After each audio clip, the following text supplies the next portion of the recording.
تم سب بچے بیٹھے ہو، والدین کو اپنی جنت بنا لو، ماں باپ کو اپنی جنت بنا لو، ان کی دعا لے لو۔ میرے نبی نے فرمایا کاش میری ماں زندہ ہوتی۔ ماں کا خاص طور پر منشن کیا، میری ماں کیوں کہ باپ کو تو دیکھا ہی نہیں اور ماں کو دیکھا ہے 6 سال۔ میری ماں زندہ ہوتی اور میں عشاء کی نماز کے مصلی پہ کھڑا ہوتا اور میرے گھر سے میری ماں کہتی محمد، تو میں ماں کے لیے نماز توڑ دیتا۔ میرا نبی کہہ رہا ہے۔ اور جب آپ حج پہ تشریف لے گئے اور ابوا کے میدان سے گزرے جہاں میرے نبی کی والدہ کا انتقال ہوا تھا، اس بات کو 57 سال گزر چکے ہیں۔ 6 برس کی عمر میں مدینہ سے نکلے 3 افراد، میرے نبی کی ماں، میرے نبی کے والد کی باندی ام ایمن، وہ بھی ماں ہیں، انہوں نے بھی دودھ پلایا تھا میرے نبی کو۔ 2 مائیں ہیں، ایک دودھ پلانے والی، ایک پیدا کرنے والی، اور ایک میرے نبی ہیں۔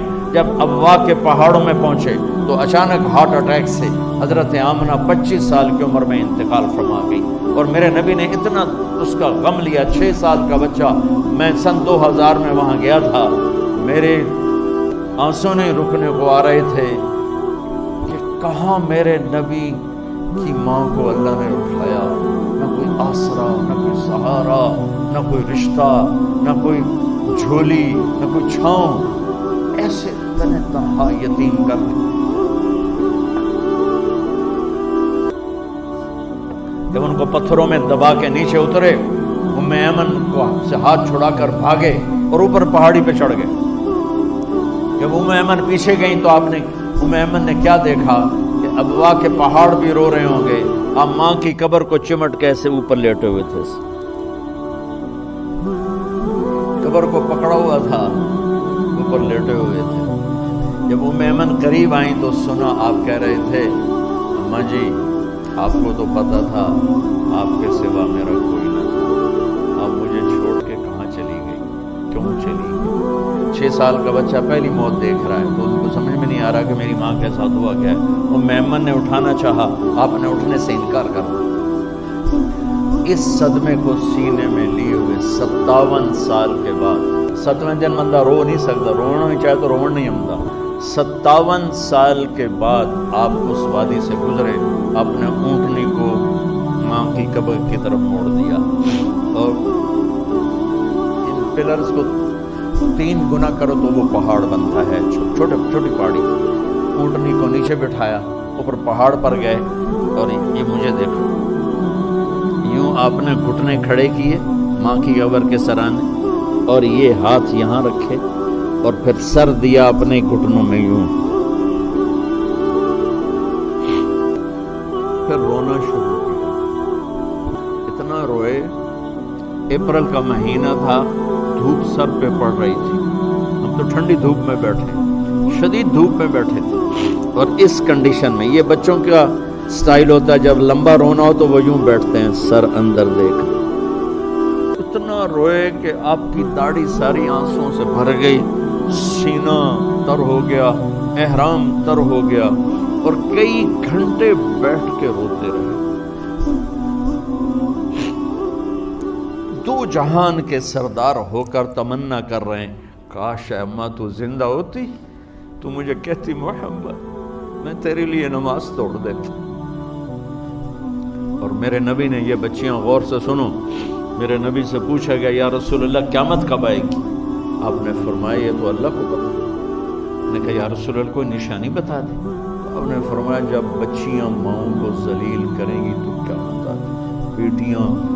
جب بیٹیاں ماؤں کے ساتھ بدتمیزی کریں گی اور ماؤں کو ذلیل کریں گی تو کیا متا جائے گی۔ ایک ماں بیٹی کو میں بھول نہیں سکتا، ماں کے موٹے موٹے آنسو گر رہے تھے اور بیٹی ماں سے کہہ رہی تھی بھاؤ کہ نہیں، ہماری اپنی پنجابی زبان بھاؤ کہ نہیں، یہ تو ہم نوکر کو کہتے ہوئے ڈرتے ہیں، وہ ماں سے کہہ رہی تھی بھاؤ کہ نہیں، یعنی بکواس نہ کر، روا کے چپ، صرف آنسو اس کے گر رہے تھے ایسے۔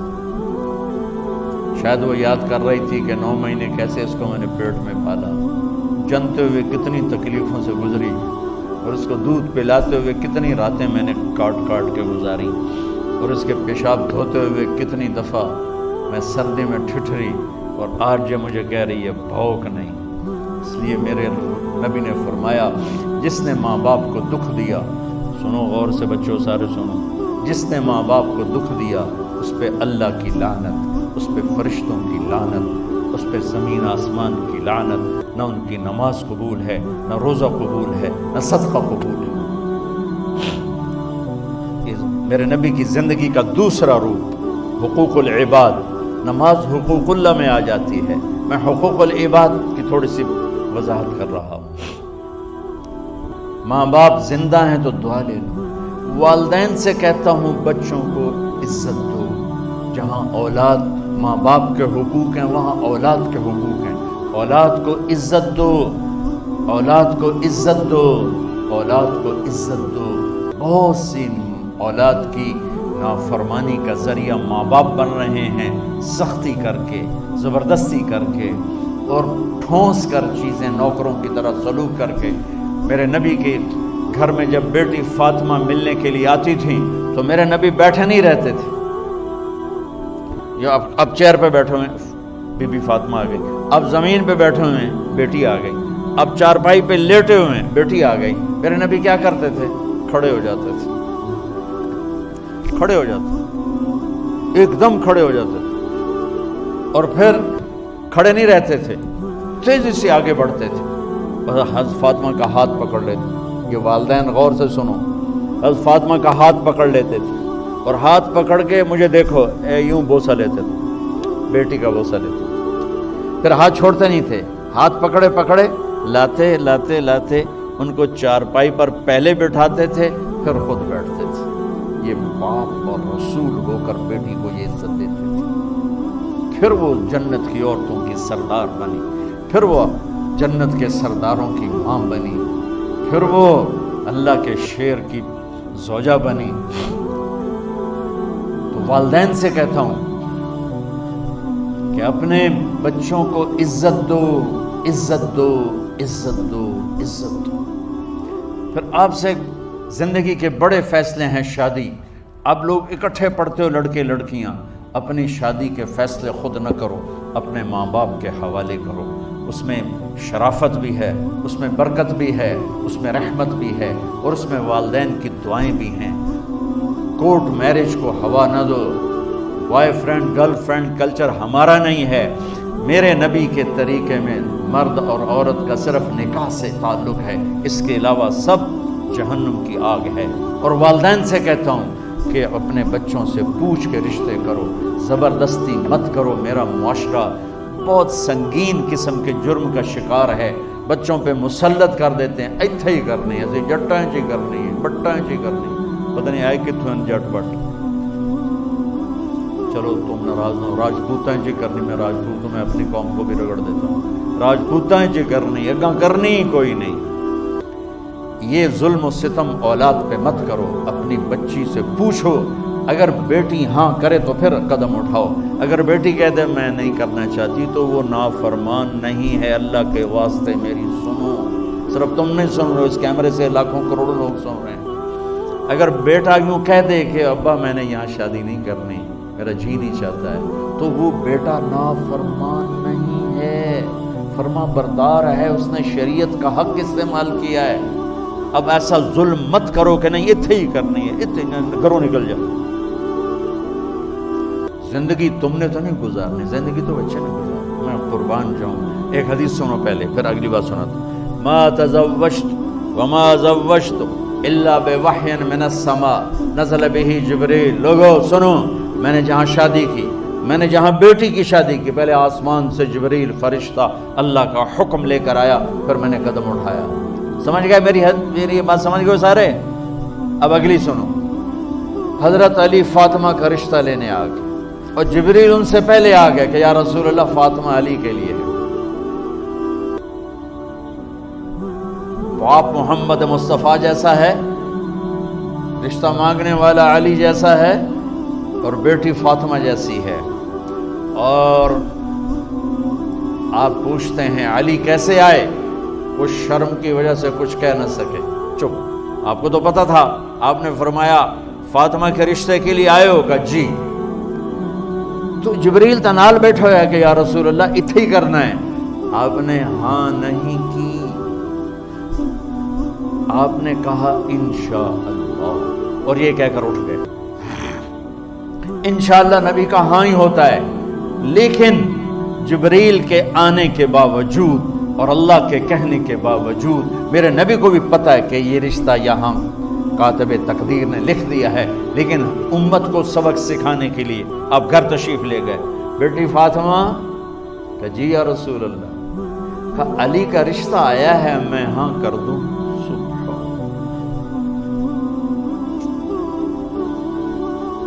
اپنے دیہاتی بچیوں پہ مجھے رونا آ گیا کہ جنہیں پتہ ہی نہیں ہوتا سانو کہیں نال بندے پہ جانور ہے یا انسان ہے۔ علی جیسا داماد، چلو علی کو چھوڑو، فاطمہ کو چھوڑو، جبریل آیا بیٹھا ہے، جبریل آیا بیٹھا ہے۔ اس کے بعد فاطمہ سے پوچھنے کی کیا بات ہے؟ جبریل آ کر کہہ رہا یا رسول اللہ، اللہ کہہ رہا ہے فاطمہ علی کے لیے ہے اور علی فاطمہ کے لیے ہے، اور پھر آپ کہتے ہیں بیٹی فاطمہ ہاں کر دو۔ ہماری تو آج کی بیٹیاں انکار نہیں کرتی، چپ کر کے گاں ماش طرح بن چھڑ دین کلے نہ۔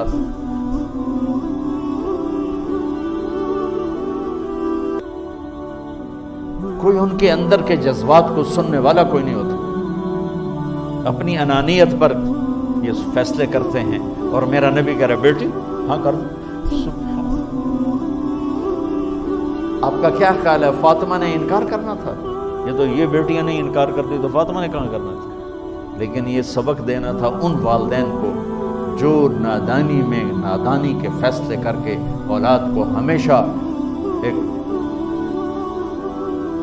ٹھنڈی آگ میں دھکا دے دیتے۔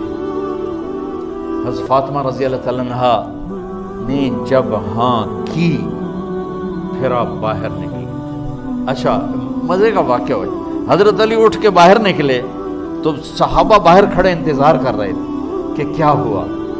حضرت علی کو بھیجنے والے تھے عبد الرحمن بن عوف، پہلے ابو بکر گئے تو آپ نے انکار کر دیا، عمر گئے رشتہ مانگا، آپ نے انکار کر دیا۔ عبد الرحمن بن عوف نے علی سے کہا آپ جائیں، آپ کا رشتہ رد نہیں ہوگا۔ کہنے لگے میرا تو ذاتی گھر بھی کوئی نہیں، مجھے کہاں سے رشتہ ملے گا، میں تو بالکل غریب ہوں۔ کہ نہیں تم جاؤ۔ تو واپس آتے انہوں نے عبد الرحمن بن عوف پہ چڑھائی کر دی، ویکھیا ہے نا تو مینوں گلے آئی، انکار ہو گیا۔ تو صحابہ نے پوچھا کیا ہوا؟ کہا کچھ کہا ہی نہیں، چپ کر کے اٹھ گئے۔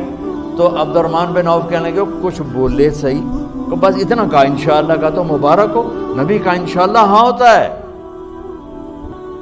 اچھا تو اتنے میں آپ باہر تشریف لے، کہا علی جی لو بلاؤ، لوگوں کو بلاؤ۔ ساری مسجد بھر گئی، آپ کے ساری مسجد فل ہو گئی۔ آپ ممبر پہ کھڑے ہوئے علی کو سامنے بٹھایا، کہا لوگو یہ جبریل میرے پاس اللہ کا پیغام لائے ہیں کہ میں فاطمہ بنت محمد کا نکاح علی کے بن ابی طالب کے ساتھ کر دوں۔ پھر آپ نے خطبہ پڑھا اور کہا کہ علی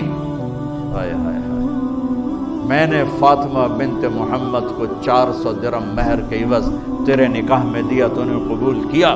حضرت علی نے زور سے نعرہ لگایا میں نے قبول کیا، اور سجدے میں چلے گئے، اللہ کا شکر کا سجدہ ادا کیا۔ پھر میرے نبی نے وہیں سارے مجمع کو شہد کا شربت پلایا اور تازہ کھجوریں کھلائیں۔ پھر جب رخصتی ہوئی تو آپ نے حضرت علی سے فرمایا کہ اب آ کے لے جاؤ۔ پھر آپ نے حضرت ام سلمہ، حضرت حفصہ اور جناب حضرت عائشہ رضی اللہ تعالیٰ عنہ، ان تینوں کو بلا کر فرمایا تمہیں پتہ ہے نا مجھے فاطمہ سے کتنا پیار ہے، تو تم فاطمہ کو دلہن بناؤ، اس کی تیاری کرواؤ، اسے دلہن بناؤ۔ تو ان تینوں نے حضرت فاطمہ کو دلہن بنایا۔ پھر آپ نے حضرت علی کو پیغام بھجوایا، وہ تشریف لائے، اپنی اونٹنی لے کر آئے، حضرت عقیل ساتھ ہے، سلمان فارسی ساتھ ہے، اور دروازے پر اونٹنی بٹھائی، آپ علی کو اندر لے گئے اور یوں فاطمہ کا ہاتھ پکڑ کے علی کے ہاتھ میں دے کر فرمایا علی تمہیں نبی کی بیٹی مبارک۔ پھر آپ نے کہا میری بیٹی فاطمہ، مجھے اپنے خاندان میں جو سب سے زیادہ محبوب تھا میں نے تیرا ہاتھ اس کے ہاتھ میں دے دیا ہے۔ والدین سے کہتا ہوں اپنے نبی کی زندگی پڑھو۔ میرا درد ہے کہ ہماری ثقافت میں اسلام داخل نہیں ہوا، ہمارے عبادت میں اسلام آ گیا، بہت سارا مجمع مرد عورتوں کا نمازی ہے، حاجی ہے، عمرے کرتے ہیں، لیکن ثقافت میں نبوت کی جھلک دکھائی دے، ثقافت میں اللہ کا نبی دکھائی دے، وہ نہیں ہے، زندگی بیت گئی اس انتظار میں، مدت سے لگ رہی تھی لب بام ٹک ٹکی، تھک تھک کے گر گئی نگہ انتظار آج، پتہ نہیں کب صبح ہوگی، چلو کہتے تو جائیں مجھے ہے اگرچہ بت ہیں جماعت کی آستینوں میں، مجھے ہے حکم اذان لا الہ الا اللہ۔ والدین کے ذمہ ہے اولاد کو عزت دینا، ان کی سب سے بڑی خواہش میں ان کا احترام کرنا کہ زندگی انہوں نے گزارنی ہے، اور آپ کے ذمہ ہے والدین کے آگے سر جھکا دینا۔ اللہ کے واسطے کورٹ میرجز اور خفیہ شادیاں یہ نہ ہماری ثقافت ہے نہ یہ انسانیت ہے، ہمیشہ دکھ دردوں میں زندگی گزرتی ہے کہ اصل زندگی تو موت کے بعد آنے والی ہے۔ تو والدین پڑھیں شریعت کو، اولاد بھی پڑھے اپنے نبی کی زندگی کو۔ ایک شخص حضرت عمر کے پاس آیا ایک بیٹے کو لے کر، کہا امیر المومنین یہ میرا بیٹا بڑا نافرمان ہے اور مجھے بہت تنگ کرتا ہے۔ حضرت عمر کے پاس لاٹھی ہوتی تو انہیں یوں اٹھائی، وہ کہنے کا حضور معافی دیا جائے، ایک میری گل سن لو۔ آپ نے فرمایا کیا؟ کہنے لگا ماں پیو دے بڑے حق ہیں، بالکل ٹھیک ہے، پر کوئی ساڈا حق بھی ہے ماں پیو سے؟ آپ نے کہا ہاں۔ آپ نے کہا ہاں۔ کہنے لگے ذرا وہ بتا دیں۔ کا پہلا حق ہے اچھی ماں تلاش کرے، نیک عورت تلاش کرے۔ دوسرا حق یہ ہے نام اچھا رکھے۔ تیسرا حق یہ ہے اس کو قرآن کی تعلیم دے۔ کہا جی پھر سن لو حضرت جی، ایسا میرے پیو کو پوچھو اس حبشی عورت نال شادی کر کے مینوں حبشی ماں دیتی، انہوں کوئی عرب ماں ہی نہیں لگتی، میرا پہلا حق اس مارا ہے۔ دوسرا سن لو، اس نے میرا نام جولان رکھا ہے، جولان گندگی کے کیڑے کو کہتے کہ اس نے میرا نام جولان رکھا ہے۔ اور تری سن لو، اس آج تے مینوں قرآن دی شکل نہیں وکھائی، حضرت عمر ہوئی سوٹا ہو دے سر تے پھیر دے کہ پہلے تیری مالش کرا پھر ایدی کر سکتا۔ تو آج کے والدین بھی اپنی اولاد کے بارے میں بہت بہت بہت غافل ہیں، اور اولاد کا بھی حال یہی ہے، چونکہ ماں کیا ہے، باپ کیا ہے، اولاد کیا ہے، یہ شریعت، یہ قرآن بتاتا ہے، یہ میرے نبی کی زندگی بتاتی ہے۔